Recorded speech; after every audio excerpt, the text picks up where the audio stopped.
Tzu Chi volunteers arrived in Kentucky to evaluate tornado damages and plant distributions.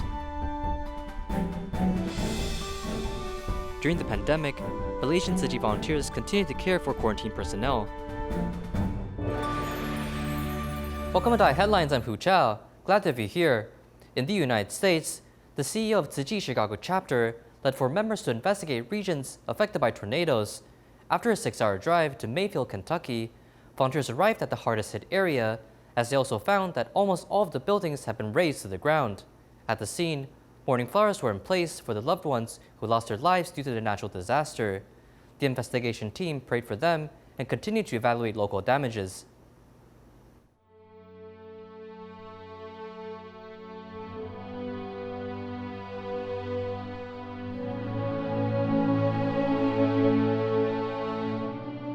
I was one of our first reporters on scene here Friday night, and basically what happened was, and now it's been declared it was an EF4 tornado here in Mayfield, Kentucky. Basically came right through the entire town. It leveled a lot of streets here. Best way I've been able to describe it is it looked like a war zone. I mean, it looked like something out of a movie. You just never really expected something like this to happen in a community just 20 minutes south of us. The recycle station in Taiwan recycle every piece of water bottle. Like over here, your water bottle recycle and make this one.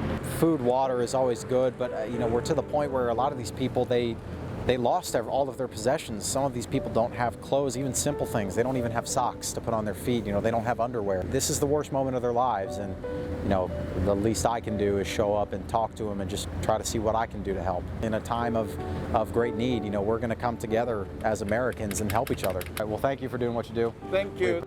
Hello. Tzu Chi expects to provide a cash card of $1,000 on December 21st and 22nd so that affected residents can spend Christmas with peace of mind. Tzu Chi Eastern Canada chapter accepted an invitation from Grandmother's Voice, an organization founded by Indigenous people. The two parties collaborated and held a free clinic session in Milton. Here's more. Grandmother's Voice gathered several senior Indigenous groups, starting a charity sale at a local historic park while selling traditional handicrafts. This time, Timo was invited to collaborate in a free clinic. After setting in the first needle into the body, Grace thought it would hurt, but actually it didn't hurt at all. Amazing. Like $1 million. Look into doing acupuncture again. I thought it was going to hurt because I always know acupuncture is needles, but it didn't hurt at all. Pretty good, actually. I didn't realize, as soon as I turned my head, that's when the doctor was like, oh no, it's your neck. Because I would have said it's here, and he's like, no, it's the neck. So I'm feeling pretty good. I was a little bit skeptical, never had acupuncture, but I'm not sure what he did. But it was amazing. Everything the fine pain right now? in my neck, I've never been able to turn it this far without suffering. I've never been able to sleep a full sleep. I actually got to sleep. So whatever he did, I praise him for it. Okay. He did a wonderful job. With a lot of medicine cans, the patient here hopes to maintain the status quo with little hope. And I feel very emotional right now because they've been so grateful. They've been so happy that you were here to honor them and honor their spirit and their bodies, right? Their houses, their homes that, I think as a society we didn't, many people didn't honor. And so this has moved them. They felt, and we're just so grateful. Everyone has just said it was the most beautiful weekend. Though Tropical Storm Rai has turned into a moderate typhoon, yet in Ormoc, there's still an ongoing rain. City volunteers collaborate with the government, evacuating locals while providing them with hot food and second-hand clothing. Affected by Tropical Storm Rai, Ormoc Great Love Village experienced continuous rain for the past few days. In order to prevent future dangers, city volunteers evacuated residents early.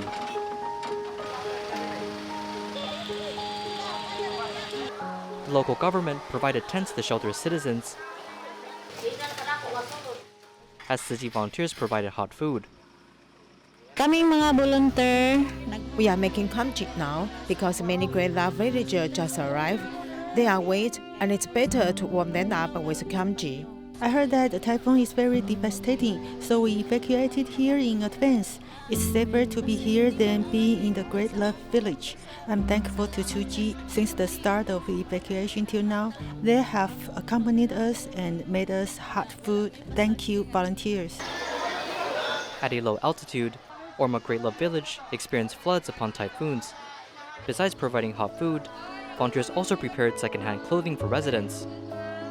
Thank you, Tzu Chi volunteers, for giving a helping hand to us during time of challenge. Before they gave us hot food, and now they even brought us the cloth. The weather forecast said that the typhoon brings strong wind and rain, and many of the villagers came here in a rush. They didn't bring clothes with them, so we prepared clothes for them. With the experiences gathered from the past Typhoon Haiyan, this time, volunteers are alerted of the incoming tropical storm Rai, protecting villagers while lowering the damages done to the village. In early November, a gas explosion occurred in Quezon City, Philippines. As a result, 54 households were affected. Tzu Chi volunteers learned that the affected residents were in urgent need of blankets and mosquito nets and brought it to residents upon request. A gas explosion accident more than a month ago left Nanny's house in ruins. Everything has to be rebuilt from scratch. But she is not worried, as she had plenty of support.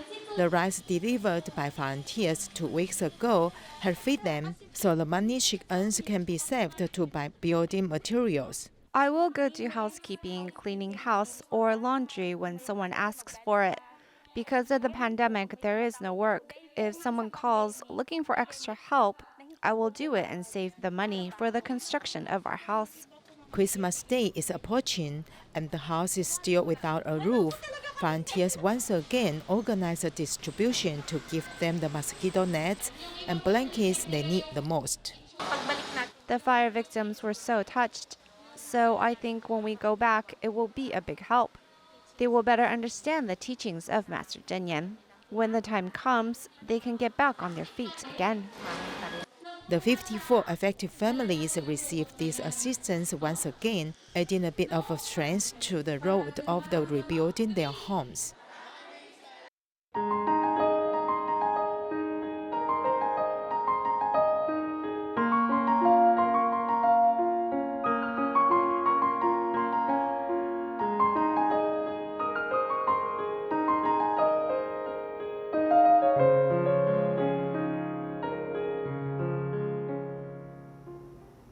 In order to reduce the burden on the medical system, the Ministry of Health in Penang entrusted Tzu Chi volunteers to assist the government, caring for close contacts of confirmed cases currently in home quarantine. In Malaysia, there are 47,000 COVID patients being quarantined at home currently. In order to reduce the burden on the medical system, the Ministry of Health in Penang entrusted Tzu Chi volunteers to assist the government in caring for the close contacts of confirmed cases in home quarantine. Because of the limited manpower, we need the help from Tzu Chi volunteers. Tzu Chi volunteers monitor them daily. They also elicit the danger signs or warning signs like the persistent fever, persistent cough, shortness of breath, chest pain, or any lethargic symptoms. And these warning signs or progression of the worsening symptoms need to be referred to the nearest health clinic or hospitals. Tzu Chi volunteer Zhang Meiling, who is a nurse, took on the mission and immediately gathered volunteers from the province Wellesley to discuss and plan the project, as well as provide training to volunteers. We need to introduce to them that we are Tzu Chi volunteers and are caring for them on behalf of the government and the hospital. We also inform them that we will call them on day 5, day 7, day 10, day 14. If they encounter many problems, or if they need to contact the health officer, we can help contact the officers directly so they can take immediate action. Many volunteers reported that they were regarded as scam syndicates during the phone conversation. In this regard, volunteers need to be mindful in introducing themselves to the quarantined and care for the quarantine's conditions so that they can reach out to help whenever necessary. When they're hesitant, I will introduce myself a bit more, asking them if he knew the serious flood in Butterworth in 2017 and whether they saw my volunteers in a blue and white uniform, making them more impressed. They were one quarantined family of 3 without relatives, friends, and neighbors to buy food for them. After discussion, we decided to provide them with 3 meals a day for 4 consecutive days. When they received the first meal, a breakfast, they took a picture and sent to me to thank us. At that moment, I was very touched. A simple phone call can calm the uneasy heart of the close contacts and also make them feel the warmth of the world in this helpless period. In Malaysia, the government announced the lifting of the lockdown in mid-October due to the easing pandemic. People are especially looking forward to gatherings with long-lost relatives and friends on Christmas. Virology expert Xu Huiyi urged the public to stay alert, as it is crucial to wear a mask and wash hands frequently. At the end of November 2021, Omicron, a new variant of COVID-19, was discovered in South Africa, and cases of Omicron was identified quickly in 77 countries around the world. At present, scientists have confirmed that Omicron is more transmissible than Delta variant, but its symptoms tend to be flu, and there is no loss of taste and smell, which are the 2 typical COVID symptoms. Because the virus mainly coexists with its host, if it kills its host, it has no way to replicate. So it has to become more gentle in order to keep copying it. There may be Omicron 1, 2, 3, 4, 5 in the future. It will keep changing so as to dodge our immune system. The antibody we vaccinate may be not able to remove the variant. So it means that we may need to receive virus vaccines to fight against different variants in the future. There have been many cases of Omicron variant in Africa and Europe, but there seem to be fewer cases in Asia. In this regard, Dr. Xu Huiyi said that this is because in Europe, epidemic prevention is relatively loose, whereas in many Asian countries, it is compulsory to wear masks, leading to fewer Omicron cases in Asia. In European countries, the lockdown has already lifted, so people can eat out and do not need to wear masks. In fact, some studies have found that for the countries that need to wear masks, the transmissibility of the virus is actually lower than the countries without mandatory mask-wearing measures. So we must fill this gap of the pandemic prevention with wearing masks. After the emergence of the Omicron variant, the Malaysian government announced the entry restrictions of people from 7 African countries to avoid a rebound of the pandemic. After 2 years of lockdown, people can't wait to resume their normal lives. Dr. Xu Huiyi reminded the public that although the variants have gradually weakened, people must still strictly abide by the epidemic prevention guidelines. If you are gathering with friends, you can have a gathering because you will wear a mask. When you eat, you just have it quietly in one place and don't talk. After eating, put on the mask and then you can chat with your friends again. Mask is actually the best prevention, plus washing hands frequently. With these 2 principles, you will be protected from getting infected and also won't infect others. Dr. Xu Huiyi also suggested that the public can conduct self-screening before gathering. They should collect samples correctly and attend the party only with negative results to protect everyone. Although scientists have foreseen that the COVID virus will evolve into influenza in the future and coexist with humans, before that, we must protect ourselves and our family. 60-year-old Tie Bing lived on the streets for the past 5 years. He survived by eating the leftover food and would even eat food infested by bugs. One day, he walked into a Jingsi hall and his life is forever changed. He is now a recycling volunteer and has a job to pay rent.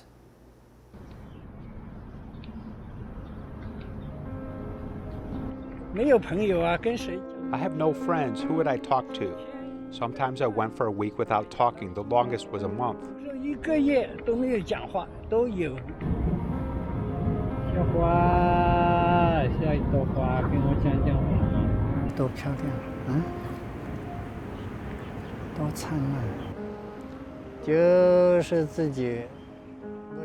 It's my own fault, really. I had a wife, but not anymore. Later, I got into a fight with my sister.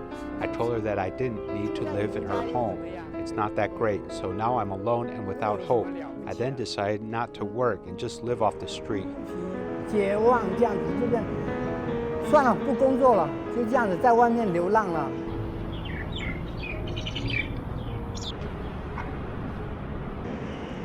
车子过来哦，整个晚上都有车。 At night, the cars come by and rattle the whole place. In the winter, it's very cold, where I can hardly fall asleep. 没有办法睡着。因为我吃到的都是当天，他们当天吃。 I've always eaten food that was left over from that day, so I don't even know what a fresh cooked meal tastes like. It wouldn't matter if it was fresh or not because I was starving, and I would just shake the cockroaches off and eat what was available. 把它抖掉，就这样子吃了。 I had a plastic bottle that I cut in half to use, and I could wash my whole body that way. I had a rope and a letter of goodbye in my bag ready all the time. 包包里随时都有一根绳子和一封遗书。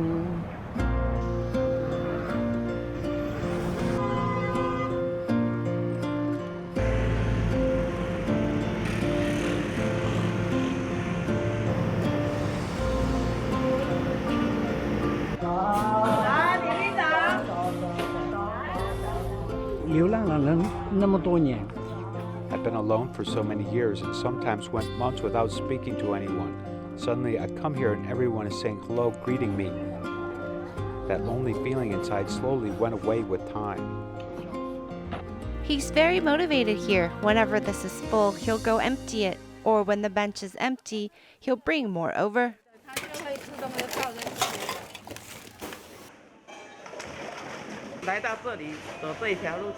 Coming here, this is the road he's meant to walk on, and he has to work hard at continuing it. I worry he won't be able to carry on. If I don't hear him in 2 days, I'll call him until I get an answer. 妈妈放心，妈妈放心。叫他什么？妈妈。为什么？有点瓜子长长的，这边也是瘦瘦的，看起来很像。乖乖的，好好的。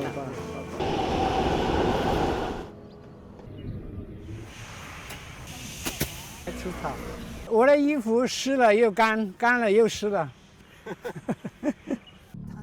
The kind of adversity he's overcome, from nothing to everything, and digging through the trash for food, even going to the funeral homes to eat the ritual food for the deceased.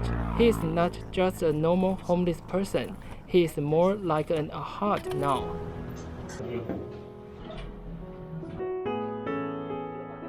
来慈济之前一个晚上啊，那就想要走了算了。他有想。嘿，然后但是呢，结果老天爷啊就下来一场雨嘛，把他好像给淋醒了。淋醒了，我想他已经不在这个世界了。有想到这个打算，我不敢看的，我都去看过了。认尸啊什么的。认尸啊什么那种都有去看。 你看，让妹妹那么担心哦。对不起。对不起，妹妹。见到她平平安安就好了啦。真的是见到她真让你操心的。也希望她以后也平平安安的就好了。总算是对父母有一个交代，说她还是在。哎呀，对呀。谢谢。常常回来。好。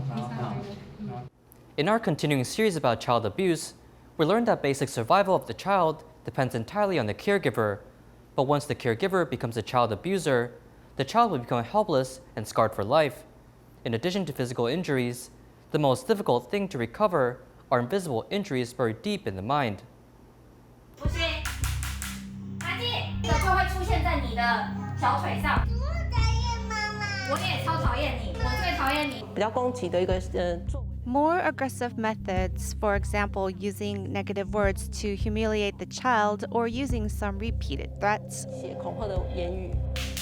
坐下，不可以动来动去哦！你再踢脚的话，我要打人啦。照顾者用一些比较重复。The caregiver used some more repetitive behavior to make the child feel he is worthless, or he is not loved, or that he is not needed.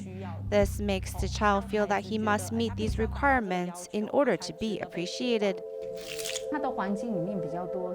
In his environment is more violent, and when he plays with toys, he will start playing this way by pulling them out and lining them up, and then running them into these walls repeatedly. 就用车子去撞，撞到。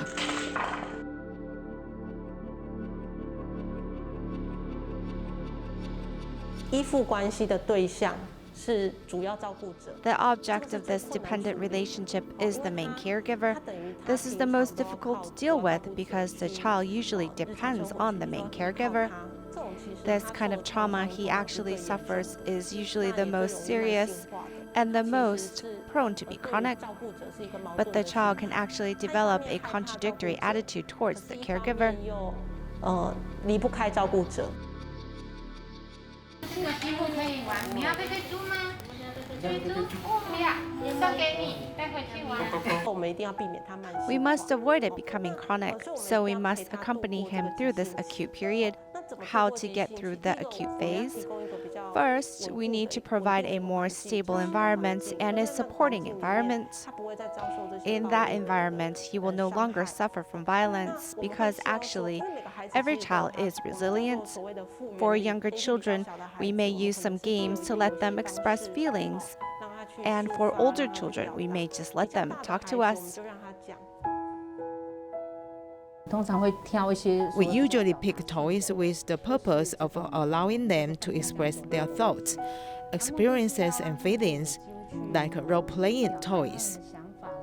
Of course, it's just acting, and sometimes it's imaginary. We basically think that a child's imagination has something to do with life experience. The caregiver will not respond to you when you have some emotional needs. For example, if you are uncomfortable, sad, and in pain, they won't respond to you. This is the so-called cold violence. Those children treated coldly or indifferent may find it difficult to express their emotions, so they actually don't know how to have some emotional expressions and reactions. They may appear indifferent to people and don't know how to interact with people. They usually don't dare to touch the toys. They will usually just take a look and touch it. They don't know what to do and will just sit off in the corner. According to past research findings, 80 to 90% of abusers were also abused when they were a child. So when they grew up, they didn't know how to be a parent. There are some parents who do not intentionally abuse their children. They do not know how to establish relationships with their children. They don't know how to interact with children. They may only know how to hit and yell as a form of communication. If they have educational or development difficulties, we take the initiative to provide psychiatric assessment or seek the involvement of social workers.